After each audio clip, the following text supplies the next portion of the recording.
Dubai का आसमान, तारीख 21 नवंबर 2025 और भारत का फाइटर जेट तेजस।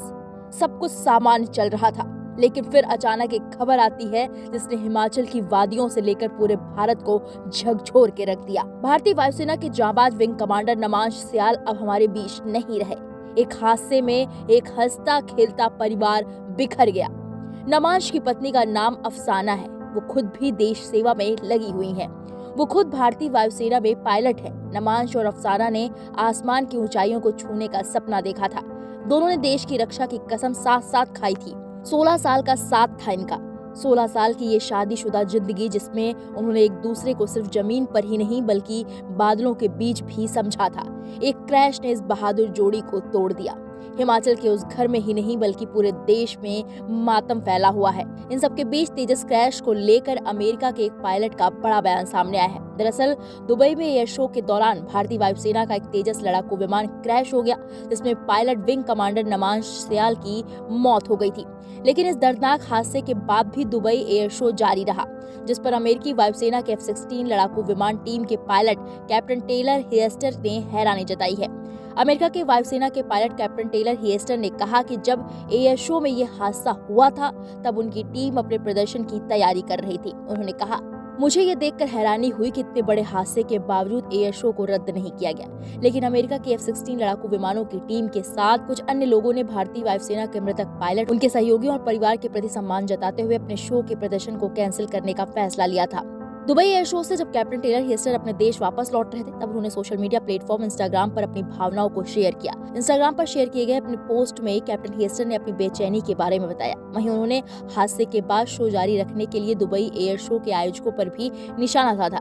कैप्टन हियस्टर ने अपने इंस्टाग्राम पर लिखा, अमेरिकी वायुसेना में 2 साल तक काम करने के बाद ये हमारी टीम के लिए पहली बार था और ये सीजन के हमारे आखिरी शो के प्रदर्शन से ठीक पहले हुआ। हम सभी एक साथ और निजी रूप से चुपचाप दूर से इस भयानक हादसे के बाद के नजारों को देख रहे थे और ये सोच रहे थे कि भारतीय मेंटेनेंस टीम खाली पार्किंग स्पॉट के बगल में रैंप पर खड़ी थी। एयरक्राफ्ट की सीढ़ी जमीन पर रखी थी। पायलट का सामान उस वक्त तक किराए के कमरे में ही रखा था। हियस्टर ने आगे कहा, जब दुर्घटना स्थल पर विमान में लगी आग को बुझा दिया गया, तब आयोजकों ने शो के सभी प्रतिभागियों को सूचना दी कि एयर शो जारी रहेगा। हमारी टीम वापस चली गई, लेकिन वो 1-2 घंटे के बाद इस उम्मीद के साथ वापस लौटे कि उन्हें कोई खाली जगह मिलेगी। लेकिन मुझे देखकर काफी ज्यादा निराशा हुई कि शो का अनाउंसर अभी भी बेहद उत्साहित और रोमांचित था। इसके अलावा काफी संख्या में लोग एयर शो का आनंद ले रहे थे। मैं सच्चाई से चौंक गया। चाहे कोई भी रूप हो, चाहे कोई भी रॉकस्टार ट्रीटमेंट, फैंसी डिनर और स्पॉन्सर शैली हो, मेरी टीम जो मेरा परिवार बन गई है, वही मेरे लिए सबसे पहले थी। ये एक सबक है जिसे मैं डेमोन्स्ट्रेशन फ्लाइंग खत्म होने के बहुत बाद तक अपने साथ रखूंगा। ये आप पर भी लागू होता है। जिन लोगों में आप इन्वेस्ट करते हैं, जिन लोगों से आप प्यार करते हैं और जो लोग आपसे प्यार करते हैं, चाहे उनमें आपका खून हो या ना हो, वही आपके अपने अंत के बाद जीने का एकमात्र तरीका होगा।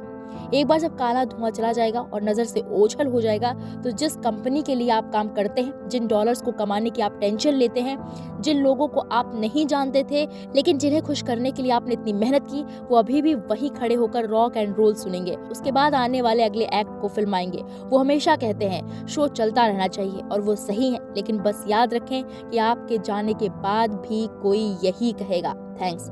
अमेरिकी पायलट की बात तो सही है। वैसे आपको बता दें कि दुबई एयर शो में लड़ाकू विमान तेजस क्रैश में जान गंवाने वाले विंग कमांडर नमांश सियाल को 23 नवंबर को अंतिम विदाई दी गई। हिमाचल प्रदेश के कांगड़ा जिले में पैतृक गांव पटियालकर में चचेरे भाई निशांत ने उन्हें मुखाग्नि दी। फिलहाल अमेरिकी पायलट की बातों पर आपकी क्या राय है, हमें कमेंट बॉक्स में जाकर जरूर बताएं।